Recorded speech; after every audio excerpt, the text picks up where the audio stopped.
بسم اللہ الرحمن الرحیم الحمدللہ رب العالمین والصلاة والسلام علی سید الانبیاء والمرسلین وعلی آلہ وصحبہ اجمعین اما بعد۔ سیرت النبی علی صاحبہ الصلاۃ والتسلیم پر جو خطبات کا سلسلہ ہم نے شروع کیا ہے، اس کی پچھلی نشست میں ہم نے نبی کریم صلی اللہ علیہ وسلم کے بچپن کا ذکر کیا تھا۔ آخر میں ہم نے حضرت عبدالمطلب کی وفات اور ان کی جانب سے نبی کریم صلی اللہ علیہ وسلم کو حضرت ابو طالب کی کفالت میں دینا، اس کا ذکر آیا تھا، جس میں یہ بات ہمارے سامنے آئی کہ جب حضرت عبدالمطلب نے حضرت ابو طالب کو، اپنے بیٹے ابو طالب کو نبی کریم صلی اللہ علیہ وسلم کو دیا ان کی کفالت میں، تو حضرت ابو طالب نے نہایت شفقت کے ساتھ آپ صلی اللہ علیہ وسلم کو اپنی تربیت میں، اپنی پرورش میں رکھا۔ اور اسی دوران پچھلی نشست میں ہم نے بحیرہ راہب کا تفصیل سے ذکر کیا، سنن ترمذی کی روایت کے حوالے سے، کہ جب نبی اکرم صلی اللہ علیہ وسلم کی عمر 12 سال ہوئی تو اس دور میں، اس زمانے میں حضرت ابو طالب کو ایک تجارتی سفر شام کا پیش آیا،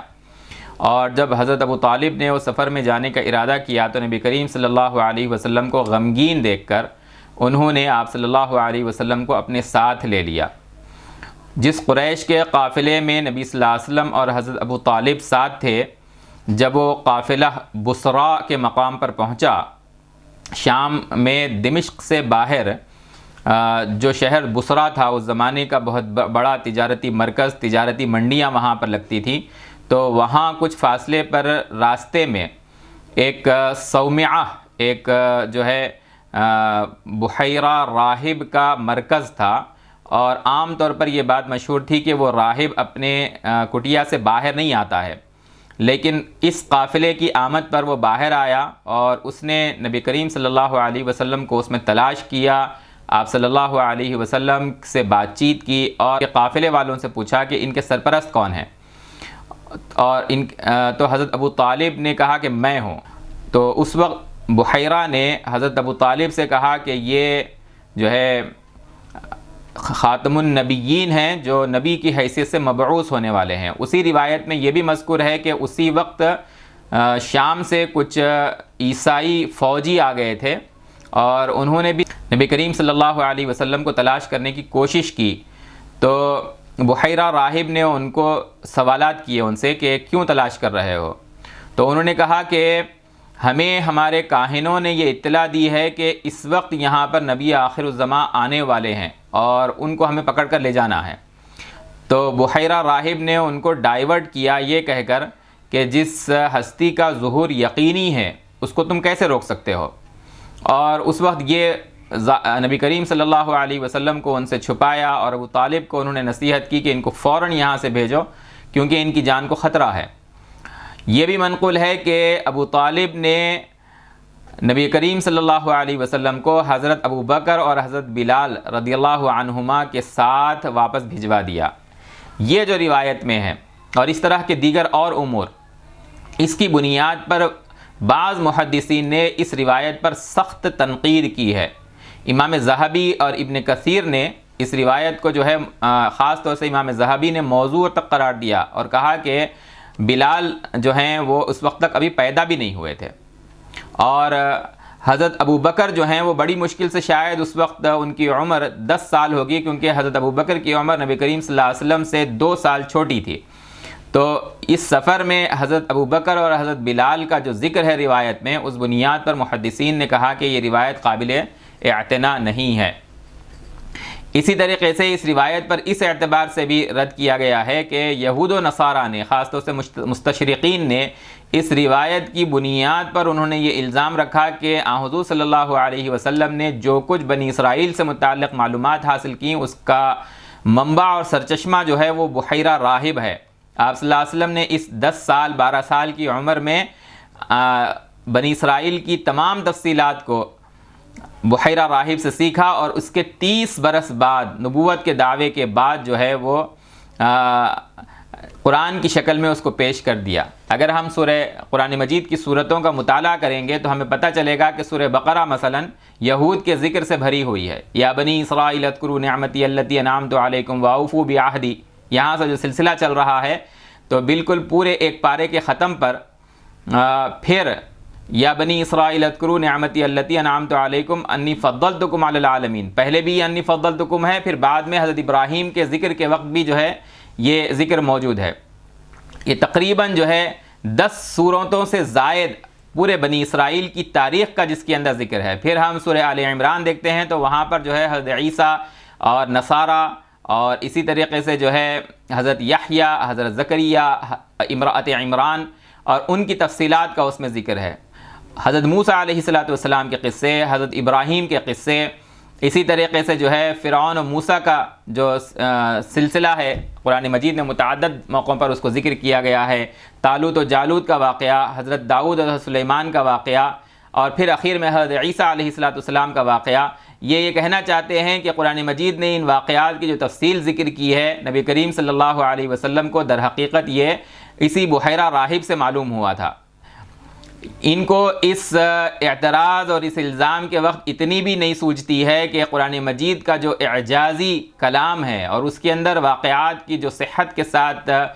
تفصیلات ذکر کی گئی ہے، وہ کسی نادان شخص کے بارے میں بھی یہ نہیں سوچا جا سکتا کہ ایک 10 سالہ 12 سالہ لڑکے نے ان تمام واقعات کو، اس کی تمام تفصیلات کو وہ ایک راہب سے 10 سے 12 سال کی عمر میں حاصل کیا، اور 30 سے 40 سال کی عمر میں پہنچنے کے بعد اس کو نہایت ہی اعجازی شان کے ساتھ جو ہے وہ ان تفصیلات کے ساتھ بیان کر دیا۔ امام ذہبی رحمۃ اللہ علیہ نے ان وجوہات کی بنیاد پر اس روایت پر سخت تنقید کی ہے، اور انہوں نے کہا ہے کہ یہ واقعہ ثابت ہی نہیں ہے اور یہ روایت جو ہے موضوع ہے۔ اور انہوں نے ایک بنیاد یہ بھی بتلائی ہے کہ قریش اس قافلے کے اندر موجود تھے، ابو طالب اس قافلے کے اندر موجود تھے، تو جب نبی کریم صلی اللہ علیہ وسلم نے نبوت کا دعویٰ کیا بعد میں، اس اعتبار سے تو قریش کو انتظار میں رہنا چاہیے تھا کہ یہ نبی صلی اللہ علیہ وسلم نبی بننے والے ہیں، اور نبوت کے بعد آپ پر پھر کوئی اعتراض ہی نہیں کرتے۔ اسی طریقے سے ابو طالب کا معاملہ ہے، اور خود نبی کریم صلی اللہ علیہ وسلم بھی خود انتظار میں ہوتے کہ آپ صلی اللہ علیہ وسلم کو نبی بنایا جانا ہے، جب بحیرہ راہب سے جب سب کچھ جان لیا تھا۔ حالانکہ قرآن مجید نے صاف ذکر کیا ہے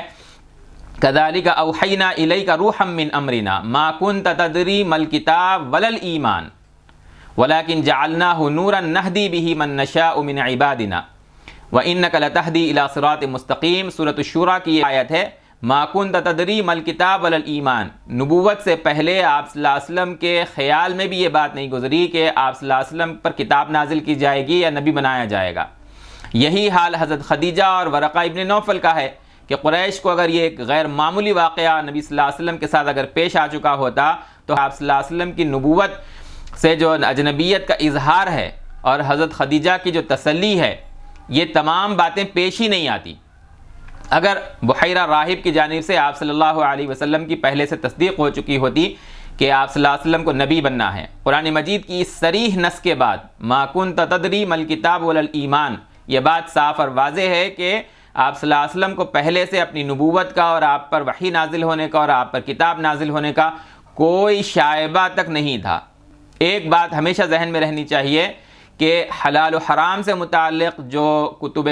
حدیث کے اندر روایات منقول ہیں، ان کا جو ہے وہ صحت کا ایک معیار ہے، اور سیرت کی روایات کا اپنا ایک معیار ہے، سیرت اور مغازی کا۔ مغازی اور سیرت کے اندر بہت زیادہ سختی نہیں برتی جاتی، لیکن یہ بھی صاف اور واضح بات ہے کہ موضوع باتوں کو اس میں بھی گوارا نہیں کیا جاتا۔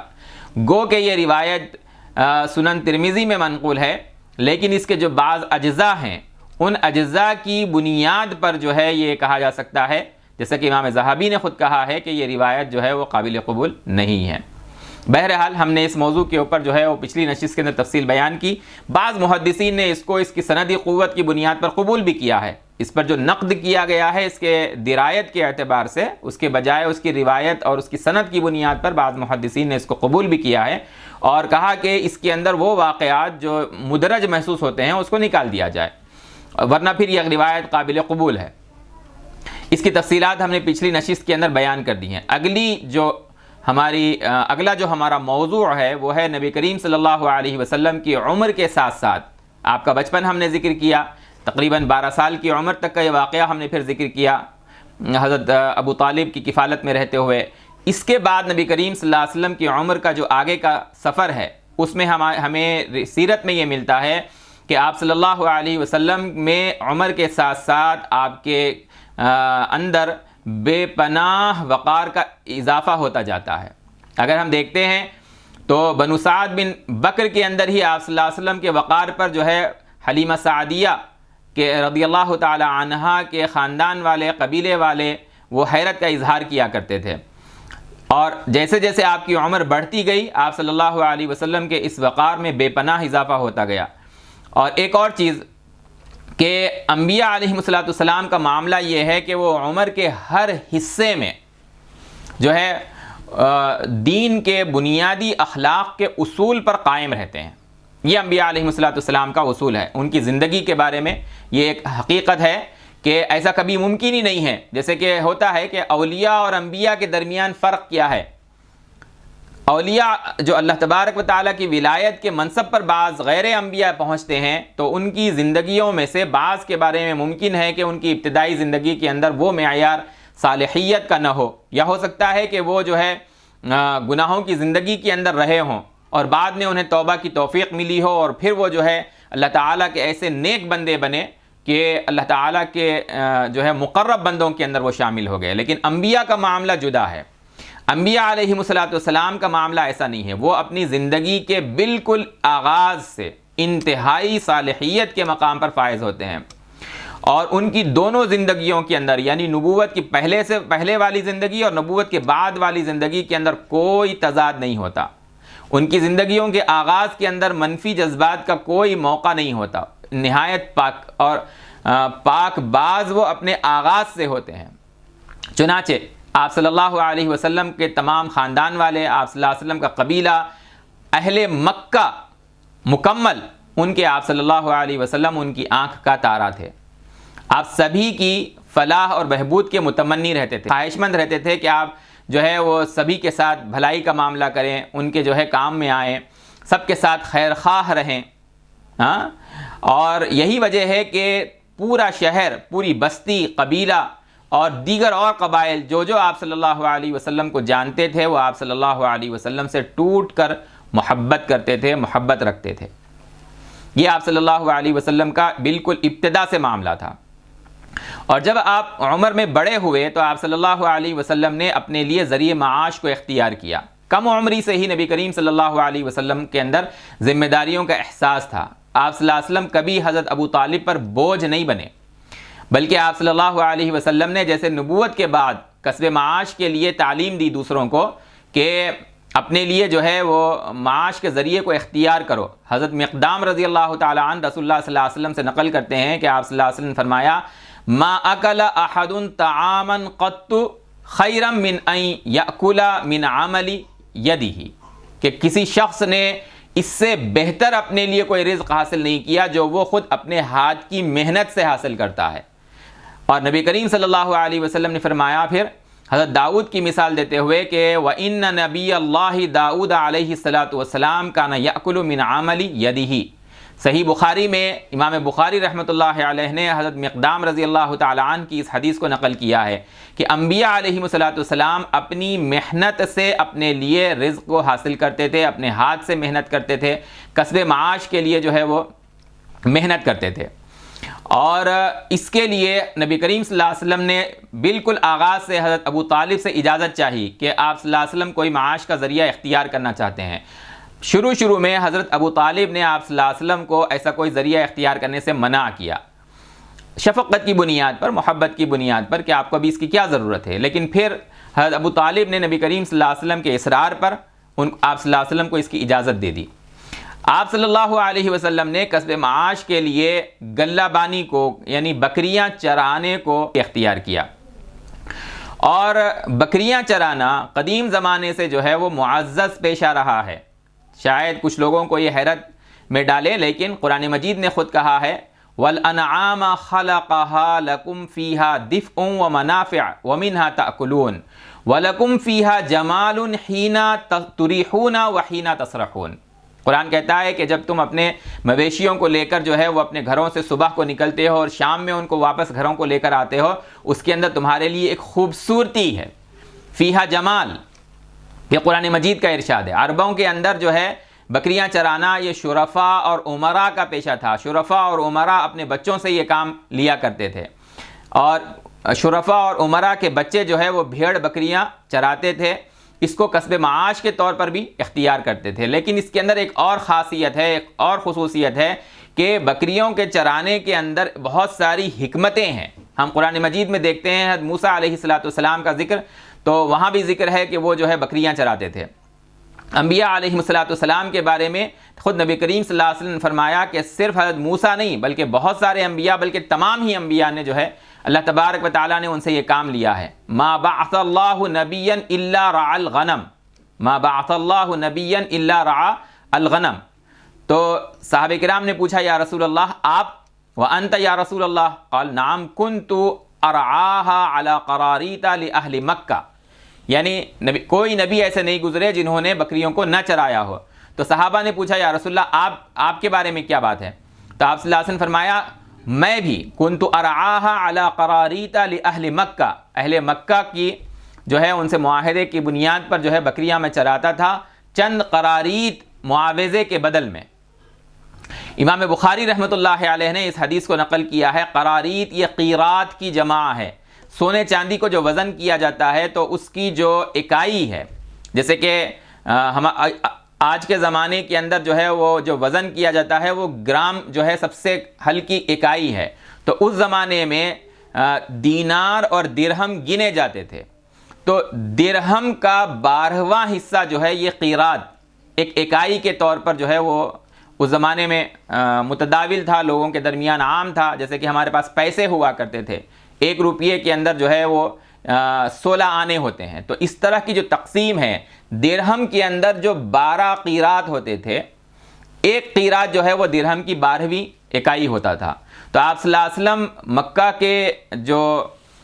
صاحب ثروت لوگ ہیں ان کی بکریوں کو چند قراریط کے عوض آپ صلی اللہ علیہ وسلم ان کی بکریوں کو چراتے تھے۔ نبی کریم صلی اللہ علیہ وسلم نے جہاں یہ فرمایا کہ ہر نبی نے یہ کام کیا ہے، تو آپ صلی اللہ علیہ وسلم نے انبیاء کا نام لے کر بھی ذکر کیا ہے کہ بعث موسیٰ صلی اللہ علیہ وسلم وہو راعی غنم، کہ حضرت موسیٰ علیہ السلام کو کی جب بعثت ہوئی تو اس سے قبل جو ہے وہ بکریوں کو چرایا کرتے تھے۔ داؤد علیہ السلام کے بارے میں ہے کہ وہو راعی غنم، اور آپ صلی اللہ علیہ وسلم نے پھر خود اپنے بارے میں فرمایا بعثت وانا راعی غنم، کہ میں جو ہے باجیاد، کہ میں خود جو ہے وہ بکریاں چرایا کرتا تھا اجیاد میں۔ انبیاء علیہ السلام کو بکریاں چرانے کے لیے جو ہے وہ کیوں اللہ تبارک و تعالیٰ اس مشقت میں ڈالا کرتے تھے، یہ ایک اہم سوال ہے۔ اگر ہم دیکھیں تو اللہ تبارک و تعالیٰ چاہیں تو انبیاء علیہ السلام کو عیش و عشرت میں اللہ تبارک و تعالیٰ رکھ سکتا تھا، یا کوئی اور جو ہے معاش کا ذریعہ اللہ تبارک و تعالیٰ انہیں دے سکتا تھا، لیکن چرواہا بنانا،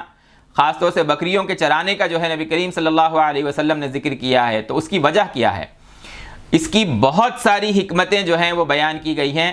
سب سے پہلی بات تو یہ کہ بکریوں کے جو ریوڑ ہوتے ہیں ان کو بہت توجہ سے ان کی دیکھ بھال کرنا ہوتا ہے۔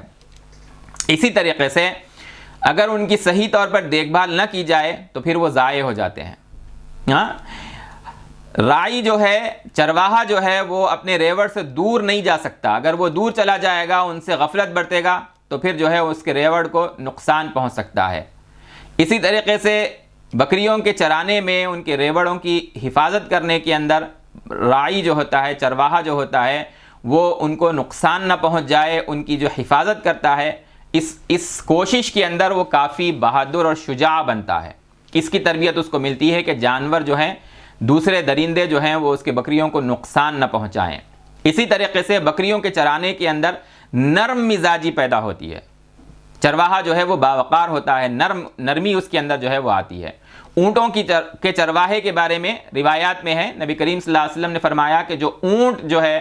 چراتا ہے اس کے اندر تکبر پیدا ہو جاتا ہے، اس میں سخت مزاجی پیدا ہو جاتی ہے، جبکہ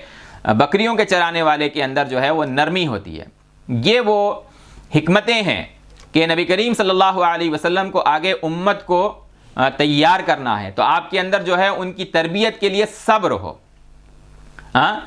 قوم جو ہے آپ صلی اللہ علیہ وسلم کی دعوت اور آپ کے جو ہے کام کے مقابلے میں آپ پر ظلم کرے گی، آپ کو قربانیاں دینی ہوں گی، تو اس کے مقابلے میں آپ کے اندر صبر کی صفت موجود ہو۔ پیروکاروں کی حفاظت کے لیے آپ کے اندر جو ہے وہ بہادری ہو، شجاعت ہو۔ چنانچہ ہم نے پہلے بھی بالکل ذکر کیا ہے آغاز کی نشستوں میں، اور آگے بھی ہم ذکر کریں گے کہ آپ صلی اللہ علیہ وسلم اپنی امت کے لیے کیسے بہادر تھے اور ان پر آنے والی کسی مصیبت کا سامنا کرنے کے لیے سب سے پہلے کیسے نبی صلی اللہ علیہ وسلم خود کو پیش کرتے تھے۔ اسی طریقے سے بکریاں چرانے کے جو فوائد ہیں ان میں سے ایک ہے تواضع کا پیدا ہونا۔ نبی کریم صلی اللہ علیہ وسلم کا ارشاد ہے لا يدخل الجنہ من کان فی قلبہ مثقال ذرۃ من کبر، کسی شخص کے دل میں اگر ذرے کے برابر بھی تکبر ہو تو وہ جنت میں داخل نہیں ہوگا۔ ایک صحابی نے پوچھا یا رسول اللہ کہ ایک شخص چاہتا ہے کہ اس کا کپڑا جو ہے وہ اچھا ہو، اس کا جوتا جو ہے وہ اچھا ہو، ان الرجل یحب ان یکون ثوبہ حسنا ونعلہ حسنا، کہ کسی شخص کا جو ہے کپڑا اچھا ہو، جوتا اچھا ہو، یعنی اس کا پہناوا اچھا ہو، ایک شخص یہ چاہتا ہے، تو کیا یہ بھی کبر میں داخل ہے؟ تو آپ صلی اللہ علیہ وسلم نے جواب دیا نہیں، ان اللہ جمیل یحب الجمال، اللہ خود خوبصورت ہے اور جمال کو اللہ تعالی پسند فرماتے ہیں۔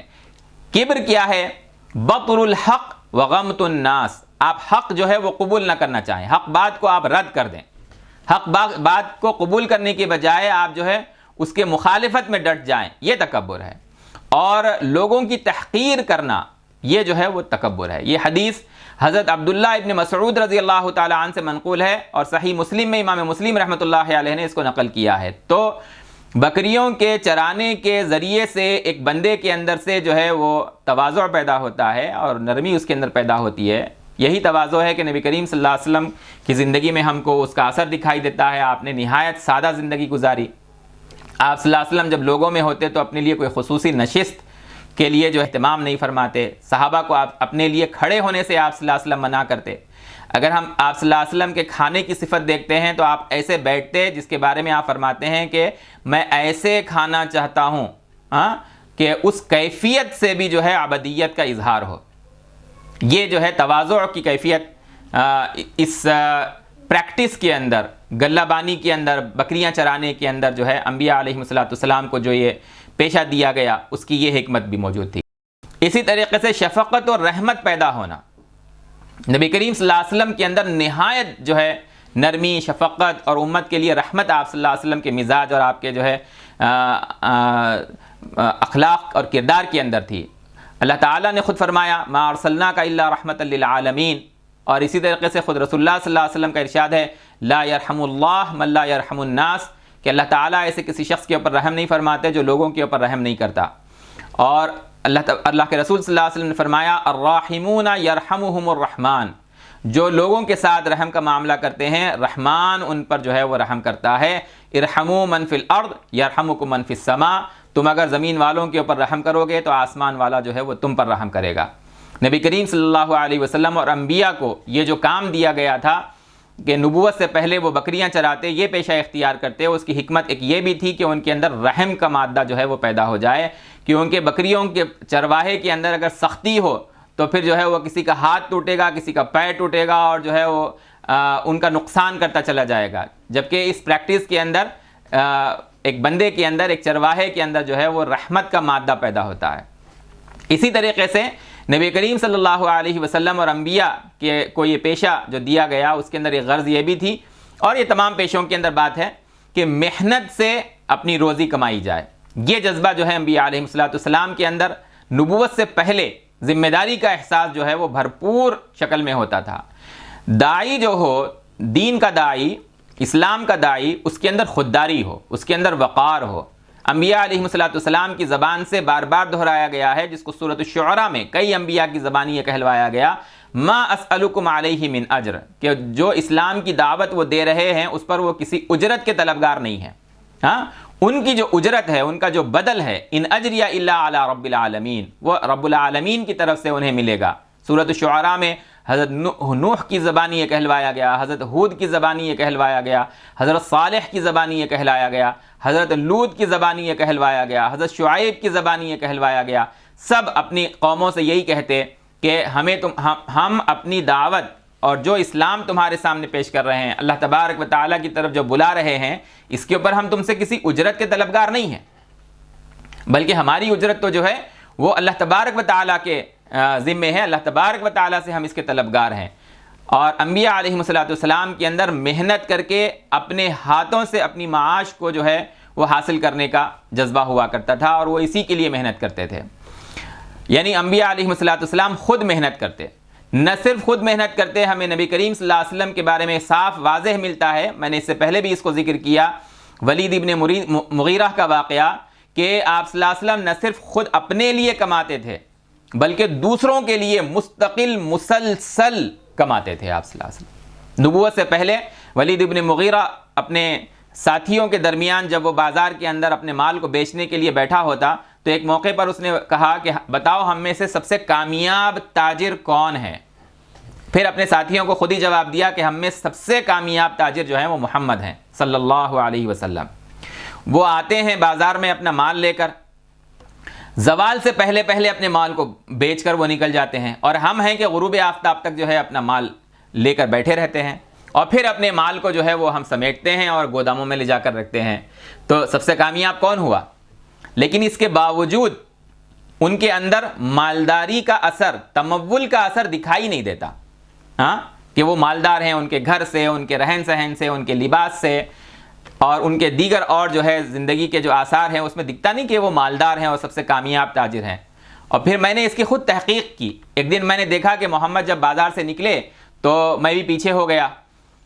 ان کے معمولات کے اوپر جو ہے نظر رکھ کے مجھے شبہ ہوا کہ یہ اپنا پیسہ کہاں لگا رہے ہیں۔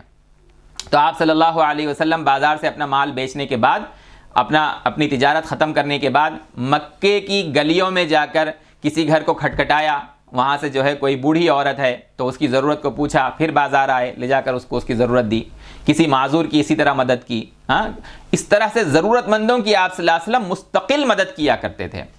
اور اسی واقعے میں منقول ہے کہ آپ صلی اللہ علیہ وسلم کا معمول تھا کہ ان ضرورت مندوں کی مدد سے فارغ ہونے کے بعد آپ صلی اللہ علیہ وسلم مکے کے ایک میدان میں پہنچتے جہاں آپ کے پہنچتے ہی یتیم بچے آپ کو گھیر لیتے، اور آپ صلی اللہ علیہ وسلم ان کی دلجوئی کے لیے کچھ نہ کچھ ان کو جو ہے وہ دیتے اور ان کو خوش کرتے۔ حضرت خدیجہ نے نبی کریم صلی اللہ علیہ وسلم کی اس صفت کو جب وحی آئی اور آپ صلی اللہ علیہ وسلم نے جو ہے اپنے حالات سے متعلق خدشہ ظاہر کیا کہ یہ کیا معاملہ میرے ساتھ آ رہا ہے، پیش آ رہا ہے، تو حضرت خدیجہ نے جن الفاظ نے آپ کو تسلی دی اس میں سے ایک یہ بھی ہے کہ وَتَقْسِبُ الْمَعْدُومِ،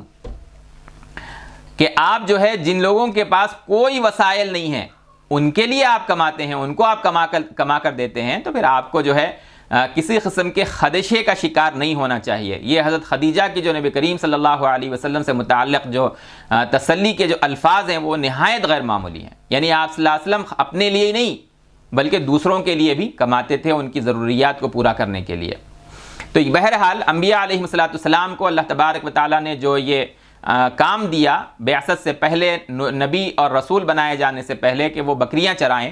اور اس کو اپنا ذریعہ معاش بنائیں، یہ اس لیے تاکہ ان کے اندر صبر اور استقامت پیدا ہو، بردباری اور تحمل پیدا ہو، شجاعت پیدا ہو، نرمی پیدا ہو، شفقت اور رحمت جیسی عالی صفات جو ہیں ان کے اندر پیدا ہوں۔ اس میں یہ بات بھی غور کرنے لائق ہے کہ نبی کریم صلی اللہ علیہ وسلم کو اللہ تبارک و تعالیٰ نے نبوت کے منصب پر سرفراز کیا، آپ نے دعوت کا سلسلہ شروع کیا، آپ نے ہجرت کی، مدینہ پہنچے آپ صلی اللہ علیہ وسلم، کئی بڑے معرکے اور جنگیں پیش آئی، اور نتیجتاً آپ صلی اللہ علیہ وسلم وہاں کے دنیاوی اعتبار سے حاکم بنے آپ صلی اللہ علیہ وسلم۔ لیکن آپ صلی اللہ علیہ وسلم اپنی زندگی کے جو پہلو ہیں ان کو بیان کرنے کے لیے، چاہے اس میں کتنی ہی سادگی کیوں نہ ہو، ان کو بیان کرنے سے آپ صلی اللہ علیہ وسلم کبھی شرماتے نہیں تھے کہ آپ نے جو ہے بکریاں چرائی اور اس کے اظہار کے لیے آپ شرما رہے ہوں۔ حضرت جابر ابن عبداللہ رضی اللہ عنہما کہتے ہیں کہ ایک مرتبہ ہم نبی کریم صلی اللہ علیہ وسلم کے ساتھ تھے اور ہم جو ہے وہ پیلو کا جو درخت ہے اس کے پھل جو ہے وہ چن رہے تھے، نجنی الکباس۔ تو رسول اللہ صلی اللہ علیہ وسلم نے فرمایا علیکم بالاسود، دیکھو جو بالکل کالا ہونا اس میں سے، علیکم بالاسود منہ، اس کو تم جو ہے سو وہ چننا، اس کو توڑنا، اس لیے کہ وہ جو ہے وہ زیادہ میٹھا ہوتا ہے، فَإِنَّهُ أَطْيَبُهُ۔ تو حضرت جابر نے پوچھا کہ یا رسول اللہ، اور دوسرے صحابہ نے کہ یا رسول اللہ اَكُنْتَ تَرْعَى الْغَنَمْ، کیا آپ جو ہے وہ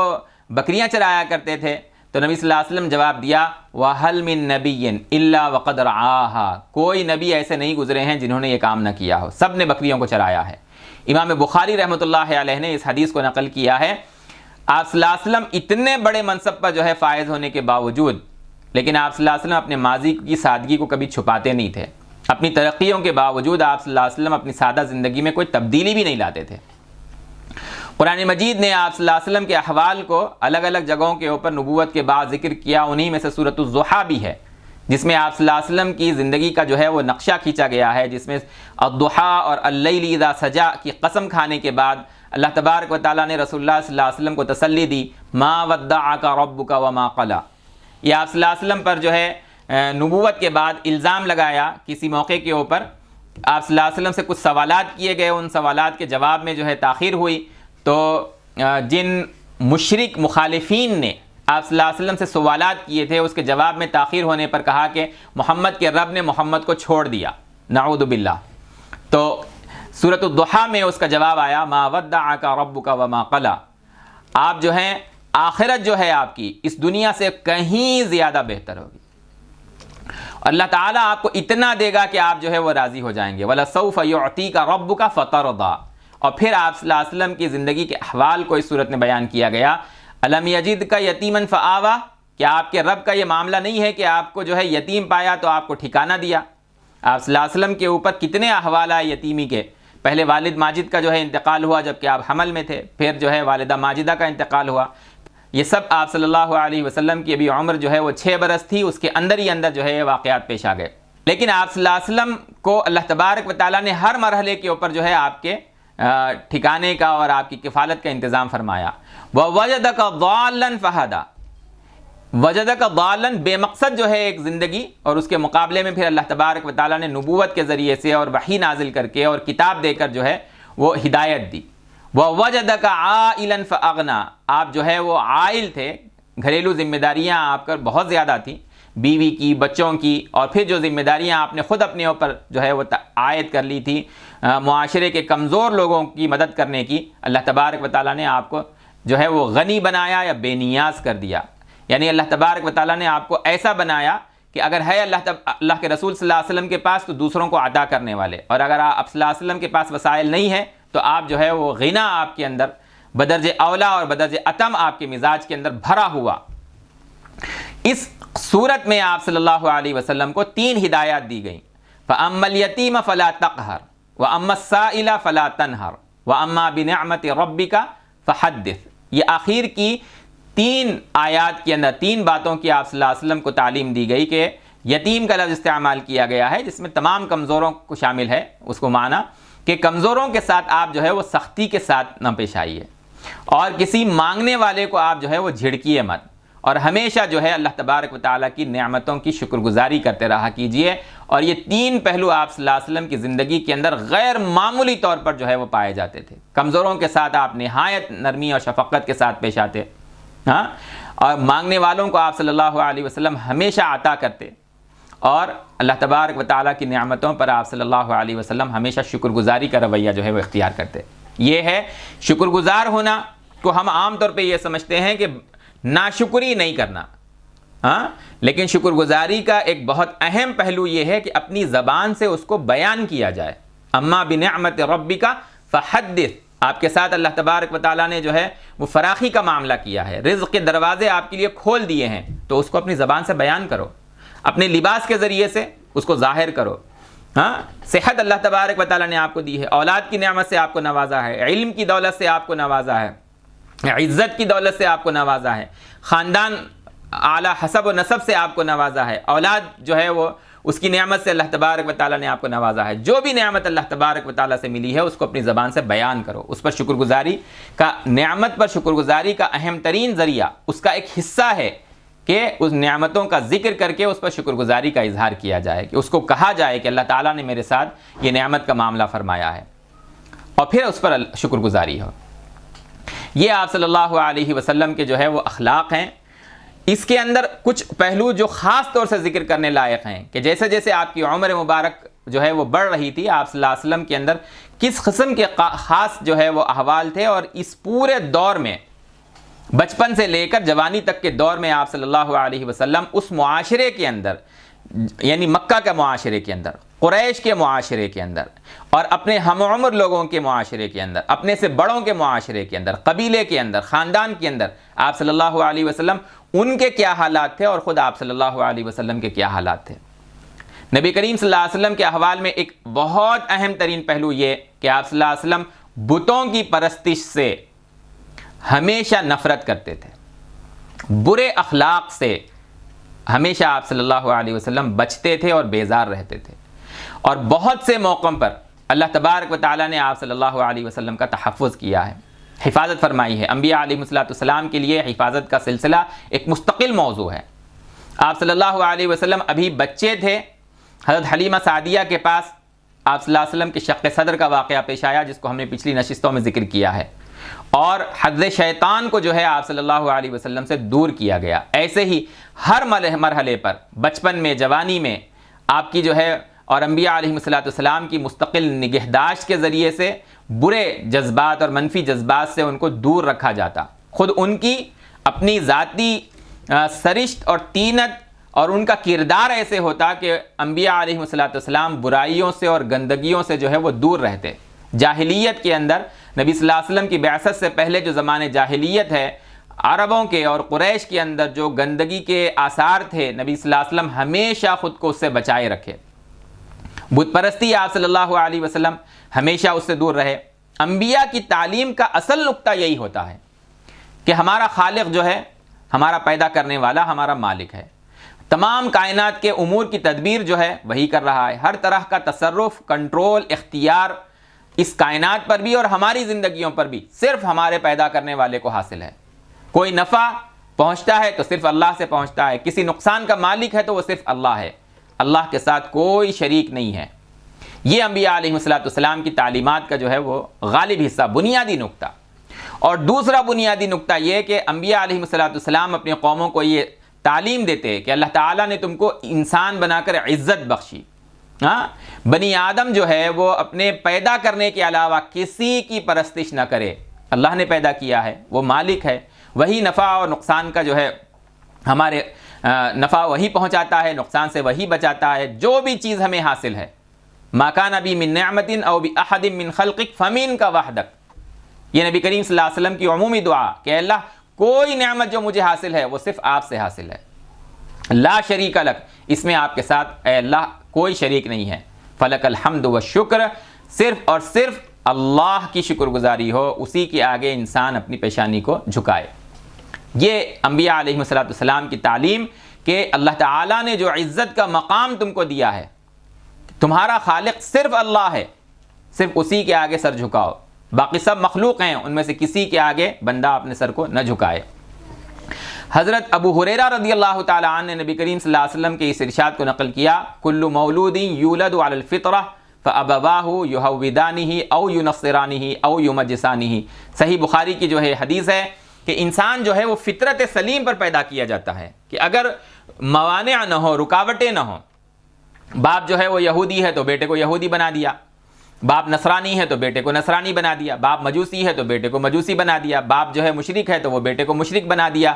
تو یہ موانع نہ ہو، بچہ اپنی فطرت کے اوپر پروان چڑھے،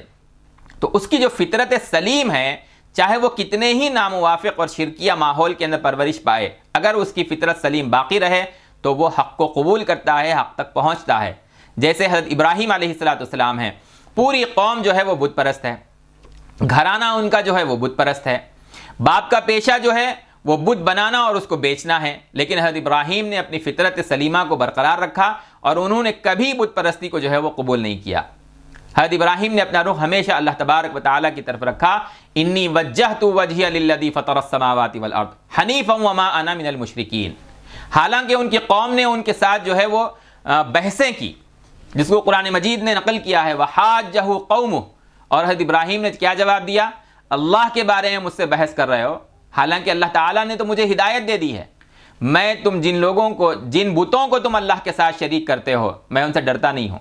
سوائے کہ اللہ تبارک و تعالیٰ ہی مجھے کوئی نقصان پہنچانا چاہے، میرا رب جو ہے اس کا علم بہت ہی وسیع ہے۔ تم جب اللہ تعالیٰ سے نہیں ڈرتے ہو شرک کرتے ہوئے، کیف اخاف ما اشرکتم ولا تخافون انکم اشرکتم باللہ ما لم ینزل بہ علیکم سلطانا، جب تم اللہ تبارک و تعالیٰ کے ساتھ شرک کرتے ہوئے نہیں ڈرتے ہو، حالانکہ اللہ نے شرک کے لیے کوئی دلیل اتاری ہی نہیں ہے، تو پھر میں کیسے ان معبودوں سے ڈروں جس کو تم اللہ کے ساتھ شریک کرتے ہو، جو کسی قسم کے نفع نقصان کے مالک نہیں ہے۔ غور کرو، اللہ جو قدیر ہے، ہر طرح کا جو ہے وہ اس کے پاس قوت اس کو حاصل ہے، اور بت جو کسی قسم کے نفع و نقصان کے جو ہے وہ مالک نہیں ہے۔ ای الفریقین احق بالامن ان کنتم تعلمون، بتاؤ امن کے زیادہ حقدار کون ہوا، مشرک یا موحد؟ کون سا فریق جو ہے وہ زیادہ امن کے حقدار ہے؟ سورہ انعام کے اندر حضرت ابراہیم علیہ السلام کے اس مکالمے کو اللہ تبارک و تعالیٰ نے جو ان کی قوم کے ساتھ تھا اس کو نقل کیا کہ انبیاء اور وہ لوگ جو فطرت کو اپنی باقی رکھتے ہیں،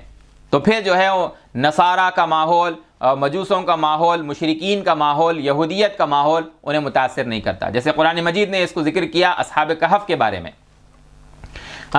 اصحاب کہف نے بھی اپنی اس فطری جو ہے سلامتی کو برقرار رکھا، اور پھر انہوں نے قوم کے شرک سے بچ کر ایک اپنی الگ راہ اپنائی، ایسی اپنائی، اور ان کا ایسا معاملہ پیش آیا کہ اللہ تبارک و تعالیٰ نے ان کو مثال بنا دیا سورۃ الکہف میں، جن کا تفصیل کے ساتھ قصہ مذکور ہے۔ مکے کے حنفاء کا ہم نے شروع میں ذکر کیا ہے، ایسے ہی نبی کریم صلی اللہ علیہ وسلم تمام انبیاء کی طرح، بلکہ ان سے بھی زیادہ بلند آپ صلی اللہ علیہ وسلم کا مقام کہ آپ نے اپنے آپ کو فطرت پر باقی رکھا، شرک سے آپ ہمیشہ جو ہے وہ سخت نفرت کرتے۔ ایک موقع پر حضرت خدیجہ سے نکاح کے بعد عربوں کا اور قریش کا جو ہے وہ معمول تھا کہ وہ رات کو سوتے ہوئے جو ہے وہ لات اور عزا کی پرستش کر کر جو ہے وہ سوتے، ان کے معاشرے کے اندر یہ بات جو ہے وہ پھیلی ہوئی تھی۔ نبی کریم صلی اللہ علیہ وسلم نے ان رسوم سے بیزاری کا اظہار کرتے ہوئے حضرت خدیجہ سے ایک مرتبہ فرمایا، واللہ لا اعبد اللات والعزا، اے خدیجہ واللہ لا اعبد اللات والعزا، واللہ لا اعبد ابدا، میں کبھی جو ہے ان بتوں کی پرستش نہیں کروں گا۔ اور حضرت خدیجہ کا جو جواب تھا نبی کریم صلی اللہ علیہ وسلم کے اس قول پر، آپ صلی اللہ علیہ وسلم کے اس فکر پر، حضرت خدیجہ نے کہا خلی اللات و خلی العزا، یا رسول اللہ، آپ صلی اللہ علیہ وسلم ابھی رسول نہیں بنائے گئے تھے۔ حضرت خدیجہ کے بارے میں جو ہے ہشام ابن عروہ نے جو ہے یہ روایت نقل کی ہے کہ عروہ جو ہشام کے والد ہیں، انہوں نے جو ہے نبی کریم صلی اللہ علیہ وسلم اور حضرت خدیجہ کے ایک پڑوسی کو کہتے ہوئے سنا کہ آپ صلی اللہ علیہ وسلم اور حضرت خدیجہ کے درمیان جو ہے یہ مکالمہ ہوا، نبوت سے پہلے کا یہ معاملہ ہے۔ مسند احمد نے اس روایت کو نقل کیا ہے حضرت ہشام ابن عروہ کی اس حدیث کو کہ میں کبھی جو ہے لات اور عزا کی پرستش اور عبادت نہیں کروں گا، اور حضرت خدیجہ نے بھی یہی جواب دیا کہ چھوڑیے انہیں۔ حضرت خدیجہ بھی بت پرستی سے اجتناب کرتی تھیں۔ حضرت ابو بکر کا یہی حال جو ہے وہ روایات کے اندر منقول ہے۔ حضرت ابو بکر کی جو فطرت ہے، انہوں نے بھی اس کی سلامتی کو جو ہے وہ مجروح ہونے نہیں دیا۔ وہ خود اپنے بارے میں کہتے ہیں کہ اسلام سے پہلے میں نے کسی بت کو سجدہ نہیں کیا۔ لوگوں نے حیرت کا اظہار کیا کہ آپ جس ماحول میں پلے بڑے ہیں وہاں پر ہر طرف شرک تھا، تو پھر آپ اس سے کیسے بچے؟ تو حضرت ابو بکر صدیق رضی اللہ تعالی عنہ نے اس کا ایک واقعہ بیان کیا کہ میرے والد جو ہے مجھے بتوں کی عبادت کے لیے لے کر جاتے تھے اور کہتے تھے کہ یہ تمہارے معبود ہیں۔ کہ والد ابو قحافہ ہیں، جن کا ہم آگے کئی مرتبہ ذکر کریں گے، جنہیں فتح مکہ کے بعد اللہ تعالیٰ نے جو ہے اسلام کی نعمت سے نوازا۔ بہرحال حضرت ابو بکر کو ان کے والد بتوں کی پرستش کے لیے لے جاتے اور کہتے کہ یہ تمہارے معبود ہیں۔ حضرت ابو بکر کہتے ہیں کہ میں نے انہیں آزمانا چاہا، پہلے اپنی ضرورت کو میں نے جو ہے وہ ان سے مانگا کہ بھائی میں بھوکا ہوں اور مجھے کھانا دو، تم معبود ہو تو، اور ان کی طرف سے کوئی جواب نہیں آیا۔ حضرت ابو بکر کہتے ہیں کہ میں نے پھر کہا کہ بھائی مجھے ڈھنگ کے کپڑے مجھے میسر نہیں ہیں، مجھے کپڑے دو، اور اس کی طرف سے بتوں کی طرف سے کوئی جواب نہیں ہے۔ تو حضرت ابو بکر نے اپنا جو ہے وہ دوسرا طریقہ اختیار کیا، چلو ٹھیک ہے، مجھے نفع نہیں پہنچا سکتے تو خود کو نقصان پہنچانے سے بچا لو۔ ایک پتھر انہوں نے لیا اور اس بت کو جو ہے وہ زور سے انہوں نے مارا، اور وہ بت جو ہے وہ منہ کے بل گر پڑا۔ تب میں یہ جان گیا کہ یہ بے حس اور بے حرکت جو اپنے نفع و نقصان کے بھی مالک نہیں ہے یہ بت، ان کی عبادت کرنا جو ہے وہ ایک حماقت ہے۔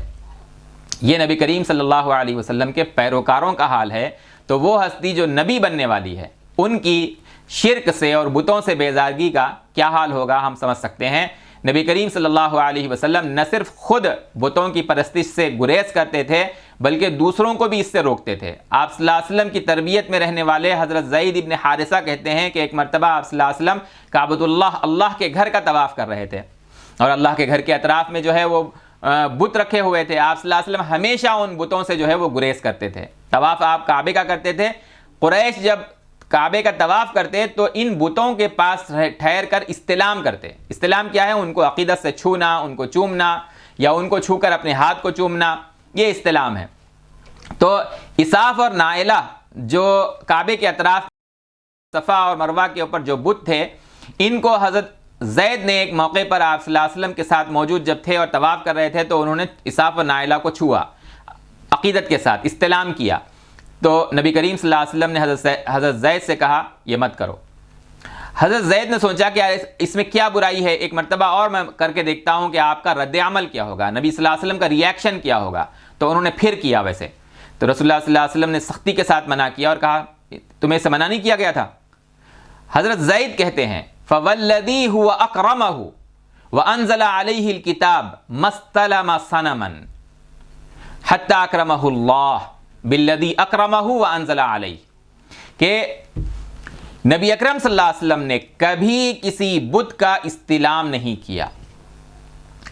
نبوت کے منصب پر آپ کو فائز کیے جانے سے پہلے اور آپ پر وحی نازل کیے جانے سے بھی پہلے، یعنی بعثت کے بعد جیسے آپ صلی اللہ علیہ وسلم بت پرستی کے مخالف تھے، شرک کے مخالف تھے اور توحید کی دعوت آپ نے دی، ایسے ہی خود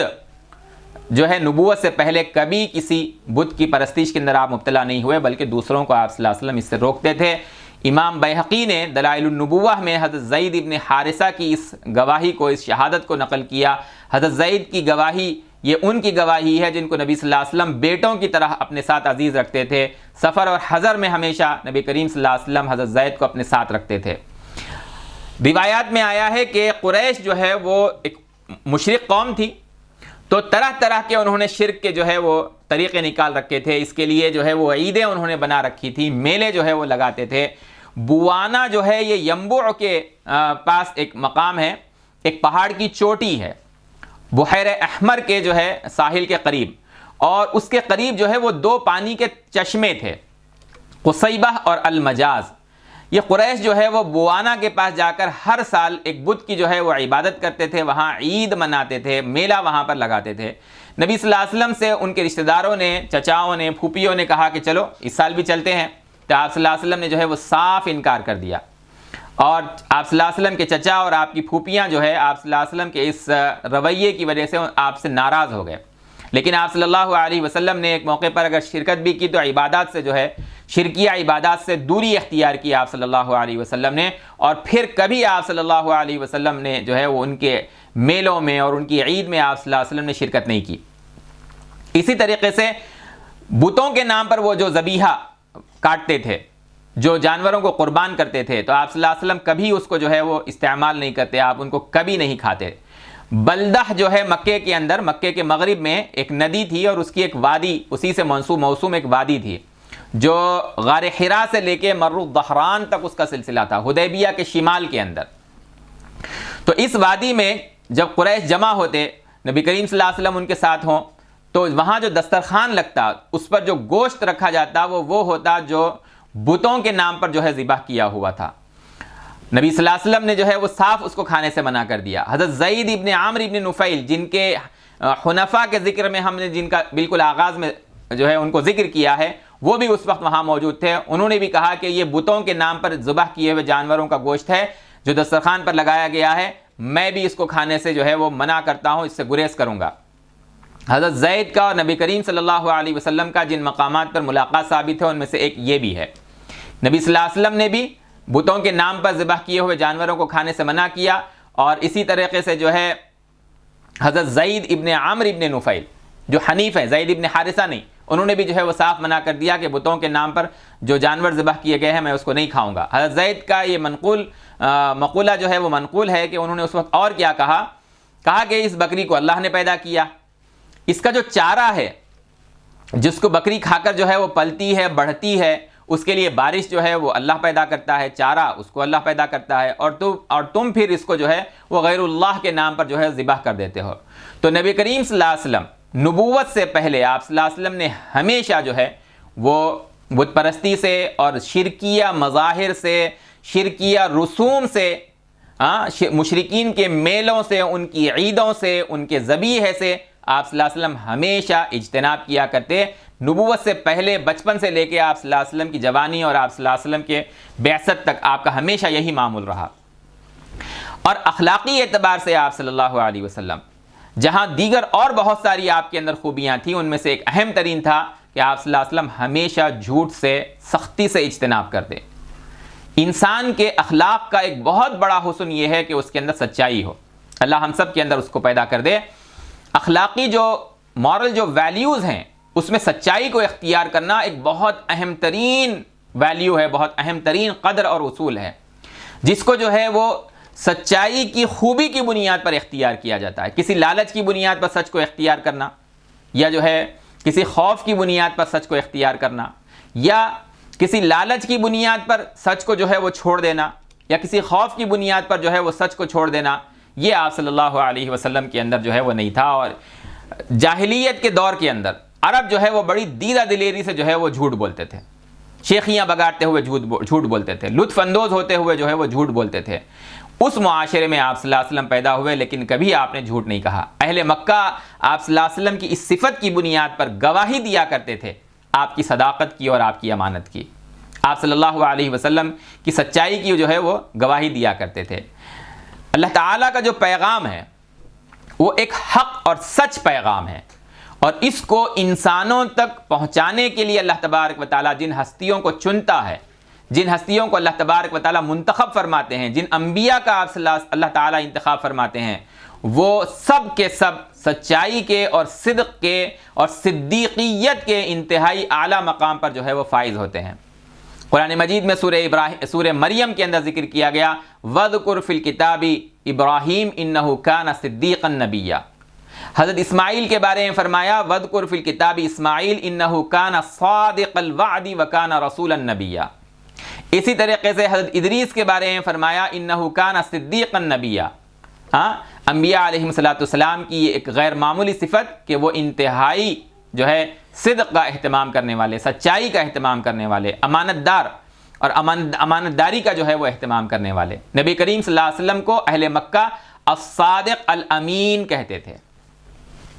اور یہ بات جو ہے کہ آپ صلی اللہ علیہ وسلم کو الصادق الامین کہتے تھے، یہ صرف نبوت سے پہلے کا معاملہ نہیں ہے.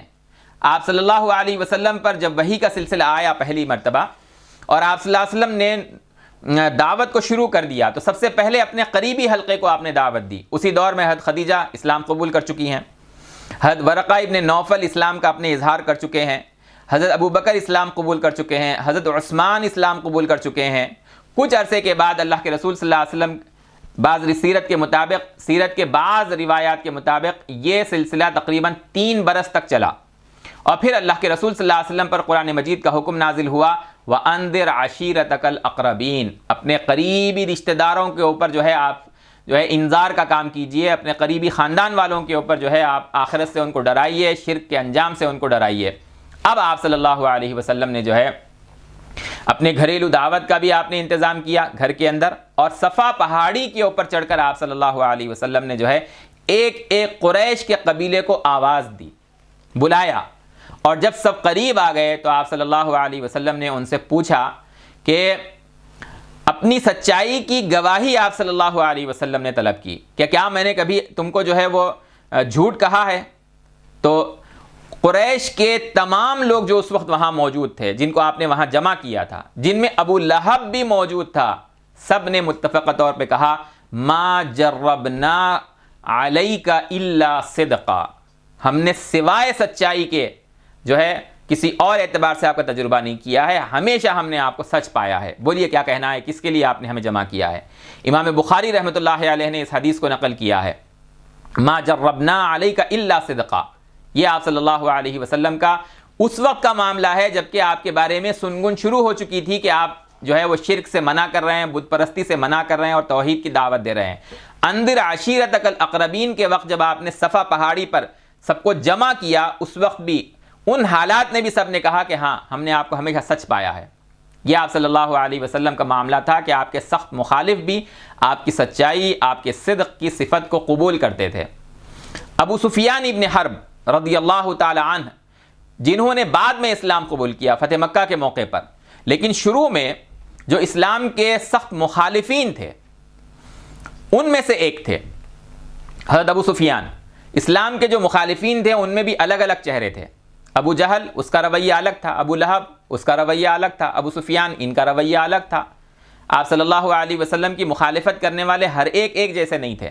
حضرت ابو طالب انہوں نے اسلام قبول نہیں کیا، لیکن اسلام کے جو ہے وہ سخت تائید کرنے والوں میں سے تھے. آپ صلی اللہ علیہ وسلم کو سچا مانتے تھے، بلکہ ان کے اشعار کے مطابق آپ صلی اللہ علیہ وسلم کو سچا نبی مانتے تھے. اسی طریقے سے انہوں نے قبول کیوں نہیں کیا، اس کی ہم آگے تفصیلات کو ذکر کریں گے. اسی طریقے سے ہم دیکھتے ہیں مطعم ابن عدی جو آپ صلی اللہ علیہ وسلم کی دعوت کا مخالف تھا، لیکن آپ صلی اللہ علیہ وسلم کا شیدائی، آپ صلی اللہ علیہ وسلم کو چاہنے والا. تو حضرت ابو سفیان جو آپ صلی اللہ علیہ وسلم کے سخت مخالف تھے، احد کا جو معرکہ ہے حضرت ابو سفیان کی قیادت اور سیادت کے اندر ہوا. وہ صلح حدیبیہ کے بعد جب نبی صلی اللہ علیہ وسلم نے بادشاہوں کو خطوط بھیجے تو ایک خط آپ صلی اللہ علیہ وسلم نے ہرقل کو بھی بھیجا اسلام کی دعوت کا، اور چونکہ وہ عیسائیت کا عالم تھا، انجیل کا عالم تھا، تو اس نے اس خط کے آنے کے بعد اس کا یہ احساس کہ نبی آخر الزماں کے ظاہر ہونے کا تو وقت آ گیا ہے،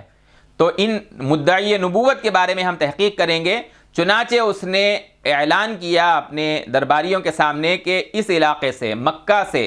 ہمارے یہاں جو تجارتی قافلے آتے ہیں، اگر کوئی آیا ہوا تو ان کو بلا کر لاؤ، ان مدعی نبوت کے بارے میں تحقیق کرنا ہے. حضرت ابو سفیان اس قافلے کے اندر موجود تھے اور ان کو بھی لایا گیا. تو اس نے کہا کہ دیکھو ان میں سے جو نسب کے اعتبار سے تم میں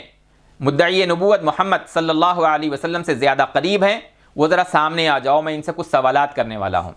جو سوالات ہرقل نے کیے ان میں سے ایک سوال تھا هل کنتم تتہمونہ بالکذب، کیا تم ان پر قبل ان یقول ما قال، کیا تم ان پر اس دعوے نبوت سے پہلے کبھی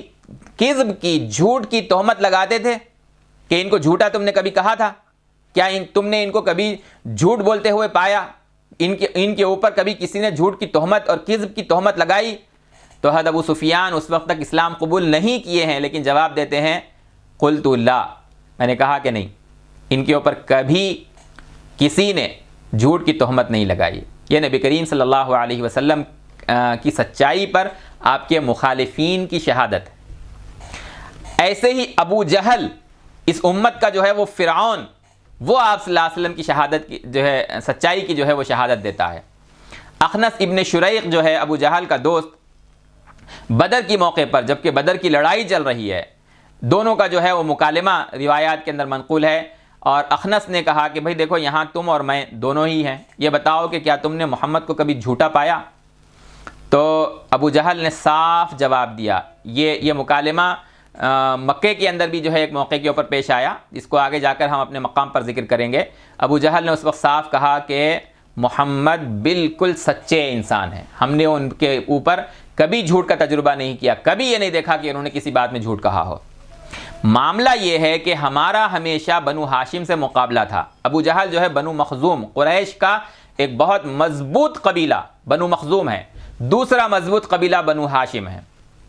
بنو مخزوم میں ابو جہل کے ساتھ ولید ابن مغیرہ ہے، ولید ابن مغیرہ ہی کے بیٹے جو ہے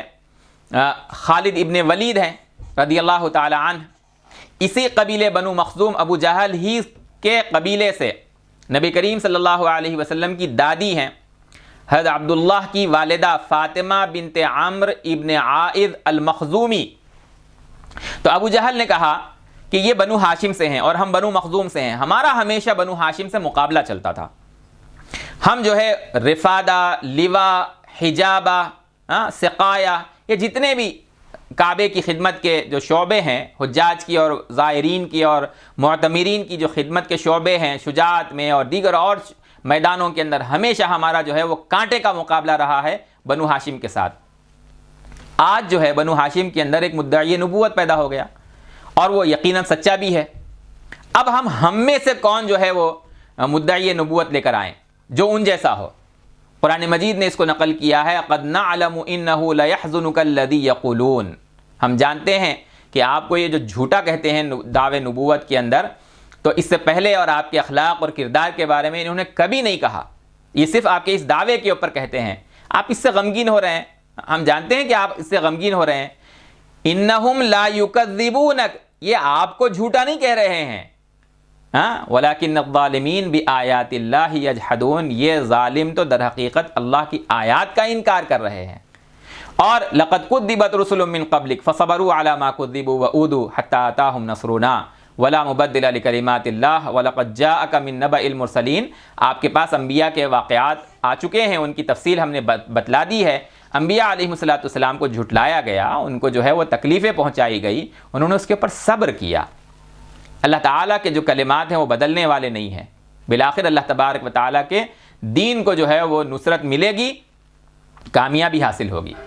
بہرحال نبی کریم صلی اللہ علیہ وسلم کی ایک اور اہم ترین صفت، جس کا مخالفین نے جو ہے وہ اعتراف کیا ہے کہ آپ نہایت سچے اور پاک باز تھے۔ ایک اور آپ صلی اللہ علیہ وسلم کی صفت حیا۔ آپ صلی اللہ علیہ وسلم جس معاشرے اور ماحول میں آپ پیدا ہوئے، ایک غیر مہذب ماحول، جو ہے سطر چھپانے کا تک اہتمام نہیں کرتا تھا، طواف کرتے تھے تو کوئی بھی وجہ بتاتے ہوں اس کے لیے، لیکن عریاں جو ہے ننگے جو ہے وہ طواف اللہ تبارک و تعالیٰ کے گھر کا کرنے کے لیے جو ہے وہ آ جاتے تھے۔